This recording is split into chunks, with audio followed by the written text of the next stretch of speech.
एक दो मित्र थे, कई बार सत्संग में सुनाया है। वो दोनों मित्र कुछ दिनों के बाद आचरणों में दोनों के परिवर्तन हो गया। एक गंदे लोगों की संगत में शराब पीना, जुआ खेलना, वैश्यागमन करना इधर चल पड़ा, और एक गंगा स्नान करना, नाम जप करना, भागवत सुनना, संतों का समागम करना। काफी लंबे समय तक दोनों का मिलान नहीं हुआ। एक दिन वो पास से निकल रहा था जो व्यभिचार मार्ग में चला गया, और वो आ रहे थे गंगा नहा के नाम जप करते हुए। तो खजूर होता है ना, खजूर का बड़ा कांटा होता है, गंगा नहाने वाले के खजूर का कांटा, वो एकदम चीख के वो नजदीक गया, सूट बूट पहने बाबूजी की तरह। क्या मिला तेरे को? गंगा नहा रहा है, नाम जप कर रहा है, धर्म से चल रहा है, देख सैकड़ों फ्रेंड ने हमारे मौज मस्ती से जीवन कट रहा है, देख मेरे को ऐसे।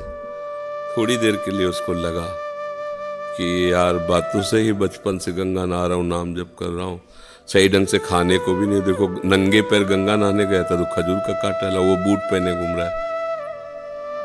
वो गया, उसको उपहासास्पद वचन कहकर, और अंदर से कि क्या भगवान मैं गलत हूँ, मेरा मार्ग गलत है। उतनी देर में एक वयोवृद्ध के रूप में प्रभु आए, लाओ लाओ मैं कांटा निकाल देता हूँ। बोले कांटा तो तुम ना निकालोगे तो हम ही निकाल लेंगे, पर हृदय में जो कांटा लग गया है अभी उसके वचनों से, उसका संशय। बोले क्या?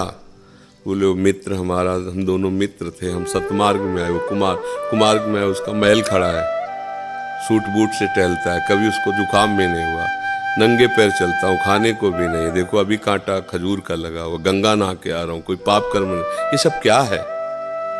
क्या हमारे भजन का यही फल मिला हमको? तो उनका नहीं, तुम केवल अभी वर्तमान को देख रहे हो, मैं तुम्हें अनेक जन्मों की बात बताता हूँ। ये जो अभी गया तुम्हारा मित्र पूर्व का पुण्यात्मा पुरुष है, इसने खूब दान पुण्य किए थे, इस जन्म में इसे चक्रवर्ती सम्राट का वैभव प्राप्त होना था। इसने जो पाप कर्म के सब नष्ट हो गया है। अभी कुछ क्षणों के लिए आपको ये दिखाई दे रहा है, जहां इसका वर्तमान का पाप और पूर्व का पुण्य नष्ट होकर पूर्व का पाप जुड़ा तो नष्ट हो जाएगा, ये किसी काम का नहीं रहेगा, देखना। और तुम्हारे ऐसे पाप थे कि इसी समय तुम्हें सूली की सजा मिलनी थी।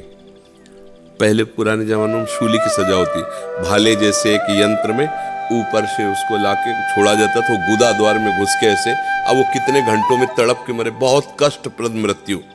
बोले तुम्हें सूली की सजा तो खजूर के कांटे में निकल गई। तुम्हारा वर्तमान का पुण्य और पूर्व के जो पाप है वो नष्ट हो चुके हैं, और पूर्व का पुण्य, ये दोनों जब मिलेंगे तो तुम्हें जो अपार सुख होगा वो सोच भी नहीं सकता। इसलिए तुम गलत नहीं हो, अपने विचारों को शुद्ध रखो। तो धर्म से चलोगे, ठीक चलोगे तो हो सकता है आज तुम्हें कष्ट लगे, ऐसा लगे कि भगवान हमको क्यों नहीं दे रहे हैं सुख वैभव जो मैं चाहूं। लेकिन देखो सामने वाला गलत कर रहा है, अधर्म कर रहा है, बहुत फल फूल रहा है, वो फल फूल नहीं रहा, वो हाइलोजन की तरह चमकेगा, फ्यूज हो जाएगा, और तुम दीपक की तरह जलोगे, बराबर तुम्हें आनंद प्राप्त होता रहेगा। ये पक्का समझ लीजिए, कोई कहानियां नहीं है, धर्म से चलने। देखो ना दुर्योधन को, एकदम सब ऐसा लग रहा था कि अब क्या होगा पांडवों का, 12 वर्ष का वनवास, 1 वर्ष का अज्ञातवास, मतलब कभी नहीं हट पाएंगे। इन महान बलियों को कहां छुपाया जा सकता है 1 वर्ष तक, अगर जान गए तो फिर 12 वर्ष का, यही चाल चले थे। लेकिन जिनके सहायता करने में भगवान उनको, आखिरकार हस्तिनापुर के चक्रवर्ती सम्राट पद पर महाराज युधिष्ठिर बैठे, और उनके कुल में कोई पानी देने वाला नहीं बचा, सब नष्ट हो गए। तो अधर्म थोड़ी देर तुम्हें लगेगा फलते फूलते, और उसका परिणाम है नाश। धर्म थोड़ी देर लड़खड़ाते नजर आएगा, लेकिन उसका परिणाम है लक्ष्य पर पहुंच जाना।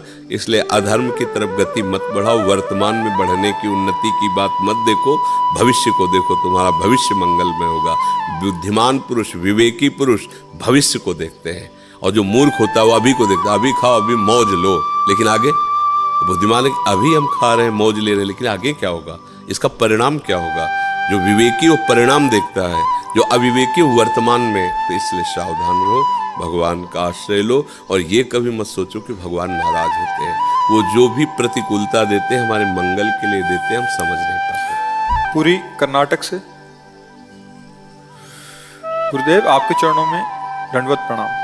गुरुदेव, जैसे हम घर से वृंदावन के लिए चलते हैं तो 2 दिन या 3 दिन ट्रेन में वृंदावन आने में समय लगता है। श्री जी हमारे साथ रहती हैं। ट्रेन में शौच आदि के लिए जाना पड़ता है तो हम पवित्र नहीं हो पाते, तो श्री जी की सेवा कैसे करें? और माला आदि भी साथ रहती है, कृपया तो मार्गदर्शन। थोड़ा यमुना जल पास रख लो।